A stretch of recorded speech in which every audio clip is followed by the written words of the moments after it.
జనసేన కొల్లు బాబీ అనే వ్యక్తి అక్కడ ఒక యాంటీ సోషల్ ఎలిమెంట్ కింద ఉన్నాడు కైకలూరులో. వాడు బయట చక్కగా వీడియోలు పెడుతున్నాడు. వాడిని అరెస్ట్ చేయాల. ఇంకా కామినేని గారు రంగా విగ్రహం మీద మట్టో మసో పూస్తే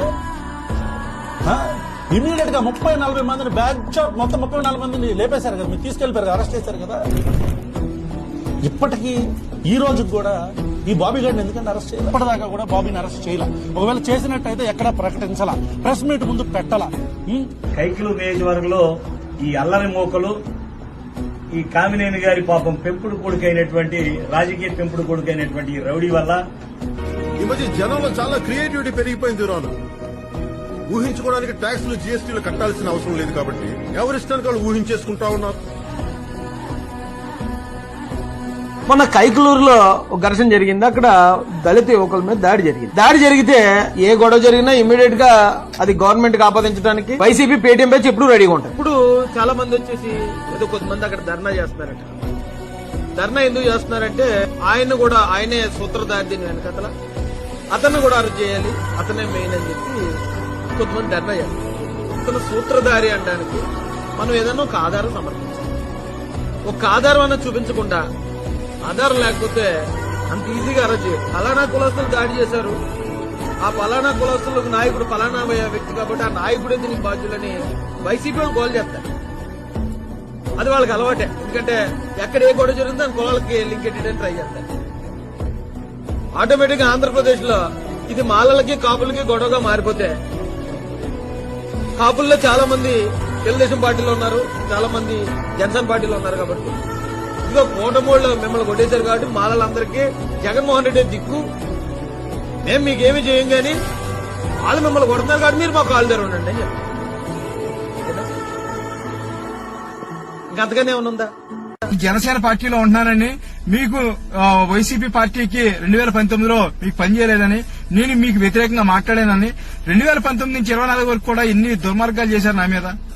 నా ఇల్లు కొరగొట్టే ప్రయత్నం చేశారు. కైకూరులో ఉంటే నా మీద దాడులు చేశారు. కైకూరులో అదే బైపాస్ రోడ్ లో నన్ను ఆపి నన్ను కొట్టే ప్రయత్నం కూడా చేశారు. ఇప్పుడు కూడా నేను నోరెత్తలేదే, మాట్లాడాం చేసిన దుర్మార్గాల వల్ల. ఇవాళ కూడా మాట్లాడతాం. నేను మీకోసం మాట్లాడుతున్నానని ఒక సామాన్యుని గొంతు నొలిపేయాలనే ఉద్దేశంతో అకారణంగా నేను లేనోడిని, ఈ కేసులో నేను లేనోడిని, నన్ను ఇరికించాలనే ఉద్దేశంతో మీరు చేస్తున్న కుట్రలో దయచేసి మీరు మాట్లాడినా మీ వెనక సంఘ విద్రోహ శక్తులతో ఏదో ఉన్నట్టుగా మీరు సోషల్ మీడియాలో పెట్టించి మీడియా ముఖం పెట్టించిన అది చెలవ దూరరాజరావు గారు. పోలీస్ డిపార్ట్మెంట్ అనేది ఒక ఎంక్వైరీ చేస్తుంది. నా మీద మీరు ఆ రోజు నుంచి 5వ తారీఖు రాత్రి నుంచి ఎన్ని లక్షల రూపాయలు ఖర్చు పెట్టి నా మీద ఏదో రకంగా అక్రమంగా ఈ కేసులో ఇరికించాలనే ఉద్దేశంతో మీరు చేస్తున్న కుట్రలో కైకూరు నియోజకవర్గ ప్రజలకు తెలియాలనుకుంటున్నారు దూరనాగేశ్వరరావు గారు.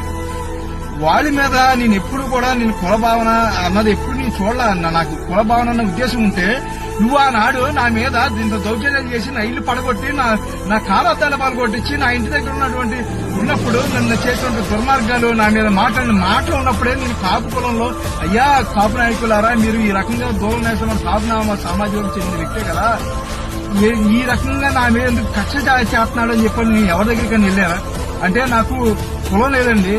నా దగ్గర ఉండే నీలాంటి వ్యక్తి మళ్ళా ఇంకోసారి ఎమ్మెల్యే అయితే ఒక సామాన్య ప్రజలు రోడ్డు మీద తిరిగేటువంటి పరిస్థితి కూడా ఉండదు ఉద్దేశంతో ఆయన వెనకాల తిరిగి ప్రతి ఊరు తిరిగి నీ కోసం నువ్వు చేసిన దుర్మార్గాల కోసం నువ్వు చేసిన దౌర్జన్యాల కోసం నువ్వు చేసిన అక్రమాల కోసం ప్రతి చోట మాట్లాడా. అంటే మాట్లాడే మాట గొంతుని మీరు ఏదైనా చేయలేకుంటే డబ్బుతో నిలిమేస్తారా?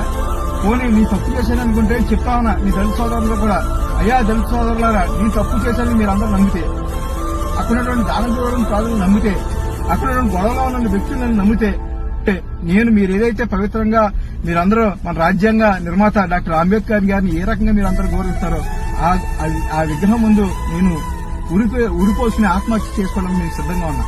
ఎందుకంటే నేను ఇటువంటి మత రాజకీయాలు కుల రాజకీయాలు చేసేటువంటి ఉద్దేశం నాకు ఎప్పుడూ ఉండదు. నేనంతా నా స్థాయి ఎంత, నా రాజకీయ ఎంత, నా చుట్టూ ఉన్నటువంటి ఎవరికైనా వస్తే ఏదైనా పనులు చేసేయాలనే ఉద్దేశంతో నేను ఉన్నాను తప్ప మీరందరూ కూడా కైకూరు నియోజకవర్గంలో శాంతి భద్రతల కోసం సేవ్ కైకూరు కోసం మాట్లాడుతున్నారు దొంగ నాగేశ్వరరావు గారు. శాంతి భద్రతలు చాలా అద్భుతంగా చేయాలని ఉద్దేశంతో డాక్టర్ కామినేని శ్రీనివాస్ గారు ఎంతో బాధ్యతతో నిర్వర్తిస్తా ఉన్నారు. స్వర్గీయ వంగవీటి మోహన్ రంగా గారి గొడవని మీరు ఏ రకంగా ప్రొజెక్ట్ చేయాలి, ఏ రకంగా ఇది చేయాలని చెప్పని మీరు దాన్ని పెట్టుకుంటే ఆయన వెళ్లి పాలాభిషేకం చేసి గంటలో దాన్ని పరిష్కారం చేశారు. అప్పటి నుంచి మీకు మొదలైంది కులాల్లో, కైకూరులో కులాల్లో చిచ్చు లేపాలి, కైకూరులో ఏదో రకంగా మత ఘర్షణ లేపాలి, కైకూరులో ఏదో రకంగా ప్రశాంతంగా ఉండకూడదు, కైకూరులో ఈ యొక్క ప్రభుత్వానికి చెడ్డపేరు తీసుకోవాలి, ఎమ్మెల్యే గారికి చెడ్డపేరు తీసుకోవాలనే ఉద్దేశంతో మీరు చేసినటువంటి రాజకీయాలు మంచిగా దొంగ గారు.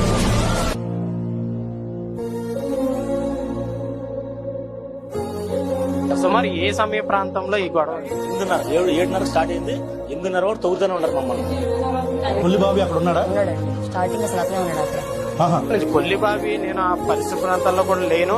సంఘటన సమయాన్ని అక్కడ జరిగిన వాతావరణం తెలుసుకుని నేను అక్కడికి వెళ్ళానని చెప్తున్నాడు. అక్కడ లేను లేదు సార్, ఉంది ఆయన సరే చూసాను సార్.